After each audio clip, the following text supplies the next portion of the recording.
জুলাই আগস্টের মানবতাবিরোধী অপরাধের মামলায় শেখ হাসিনা সহ ৩ জনের বিরুদ্ধে অভিযোগ গঠনের শুনানি শেষ হয়েছে। এ বিষয়ে আগামী বৃহস্পতিবার আদেশ দেওয়া হবে। আজ বিচারপতি মোহাম্মদ গোলাম মর্তুজা মজুমদারের নেতৃত্বে গঠিত ৩ সদস্যের আন্তর্জাতিক অপরাধ ট্রাইব্যুনাল ১-এ শুনানি হয়। পরে প্রসিকিউটর গাজী এম.এইচ. তামিম জানান, চার্জ ফ্রেম হলে সাক্ষীদের উপস্থিত করা হলে প্রমাণিত হবে অপরাধ ঘটেছে কিনা।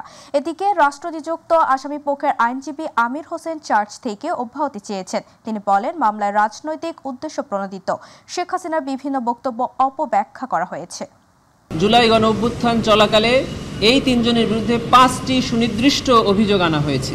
সেই 5টি সুনির্দিষ্ট অভিযোগ থেকে ওনারা অব্যাহতি চেয়েছেন এবং আমরা প্রসিকিউশনরা অভিযোগ গঠনের জন্য আবেদন করেছি।